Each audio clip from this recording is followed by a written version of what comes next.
ஆன்மீக உறவுகள் அனைவருக்கும் என் அன்பான வணக்கங்கள். இன்றைய சூழ்நிலையில் எல்லாருடைய முக்கிய தேவையும் பணம் தான். பணத்தை சம்பாதிக்க தான் ராத்திரி பகலாக கஷ்டப்பட்டுட்ருக்கோம். இப்படி பாடுபட்டாலும் கூட நம்முடைய தேவையை நிறைவேற்றக்கூடிய அளவுக்கு வருமானம் வருதா அப்படின்னா பெரும்பாலானோர் வாழ்க்கையில் அது கேள்விக்குறி தான். ஒரு சிலரை பார்த்தா சம்பாதிக்கும் பணத்தை நல்ல முறையில் சேமித்து பல மடங்கு பெருக்கி வாழ்க்கையில் மேலும் மேலும் உயர்ந்துக்கிட்டே போவாங்க. இவங்களை பார்க்கும் பொழுது நாமும் இப்படி எப்போது நல்ல முறையில் வாழ்வோங்கிற ஒரு ஏக்கம் நமக்குள்ளே வரும்.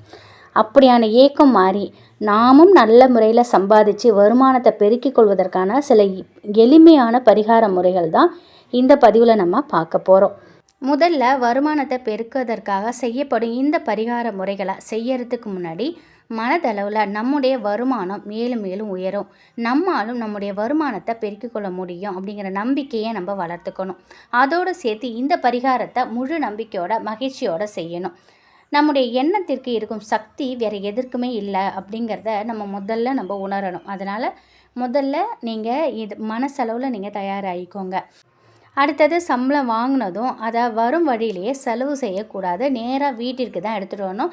அப்படி எடுத்துகிட்டு வந்த பணத்தை வச்சு தான் இந்த பரிகாரத்தை செய்யுங்க. செஞ்சதுக்கப்புறம் நீங்கள் செலவு செய்யுங்க, அது பல மடங்கு உங்களுக்கு பெருக்கி கொடுக்கும்.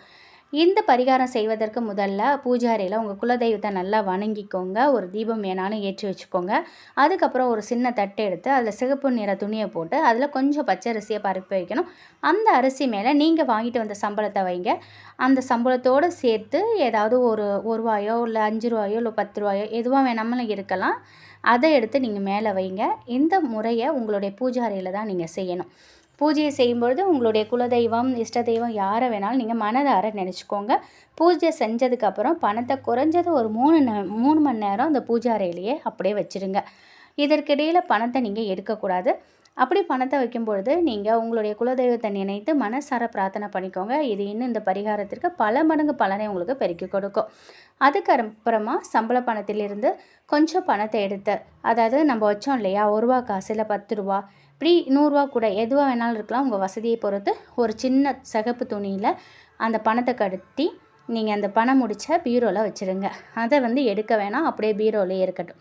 அதுக்கப்புறமா நீங்கள் வச்சு வணங்கின பச்சரிசி எடுத்து சமையலுக்கு பயன்படுத்திக்கோங்க. சிகப்பு நிற துணியை எடுத்து அதை அப்படியே வச்சுருங்க. அடுத்த மாதம் சம்பளம் வாங்கும்பொழுது மீண்டும் இந்த பரிகாரத்தை செய்யறதுக்கு உதவும். நீங்கள் வச்சு எடுத்த பணத்தில் முதல் செலவாக யாராவது ஒருத்தருக்கு எளியோருக்கு உணவு வாங்கி தருவதாக அமைந்தால் ரொம்பவே நல்லது. அப்படி வாங்கி தர முடியல, சாப்பாடு வாங்கி தர முடியலன்னா உங்களுக்கு தெரிந்த ஏழை யாராவது ஒருவருக்கு ஏதாவது ஒரு வகையில் உதவி செய்யுங்க. இது நிச்சயமாக உங்கள் வருமானத்தை பல மடங்கு பெருக்கி கொடுக்கும். இதே போல் வருமானம் வரும்போதெல்லாம் இந்த பரிகாரத்தை செஞ்சு பணத்தை பீரோவில் வச்சுட்டு முதல் செலவாக இதை செய்யும் பொழுது நிச்சயம் உங்களுடைய வருமானம் பெறுவதற்கான வாய்ப்பு உருவாகும். இதனால் உங்களுடைய பொருளாதார நிலை மேலும் மேலும் பெருகிக்கொண்டே இருக்கும். இது எல்லாத்தையுமே முழு நம்பிக்கையோட மகிழ்ச்சியோடு செய்யும்போது நிச்சயம் அதற்கான பலனை நீங்கள் பெறலாம். வருமானம் உயர்வதற்கு நம்ம பரிகாரம் செய்வதற்கு முன்னாடி வருமானத்தை உண்டாக்குவதற்கான வழிமுறைகளை சரியான முறையில் தேர்வு செய்யணும். ஏதாவது ஒரு தொழிலையோ வேலையை செய்தால் மட்டும்தான் நமக்கு வருமானம் வரும். வருமானத்தை பெருக்குவதற்கும் பல மடங்கு அதை உயர்த்துவதற்கும் தான் நம்ம சில பரிகாரங்கள் தாந்திரிகளை கடைபிடிக்கலாம். அதை விட்டுட்டு நாம் பரிகாரத்தையும் தாந்திரிகத்தையும் கடைபிடிக்கிறோம், வருமானம் உயரும் அப்படின்னு எதுவும் செய்யாமல் இருந்தோம் அப்படின்னா நிச்சயமாக எந்த முன்னேற்றமும் இருக்காது. நம்முடைய உழைப்பும் நம்பிக்கையும் சேர்ந்து இந்த பரிகாரத்தை செய்யும்போது நிச்சயமாக நல்ல பலனை கொடுக்கும். இந்த பரிகார முறையில் நம்பிக்கை இருந்தால் அதை செய்து பாருங்கள், நிச்சயம் நல்ல பலன் கிடைக்கும். இந்த ஒரு தகவல் உங்களுக்கு பயனுள்ளதாக இருக்கும் அப்படின்னு நம்புகிறேன். நல்லதை நினைக்கும் நல்லதே நடக்கும். வாழ்க வளமுடன். நன்றி.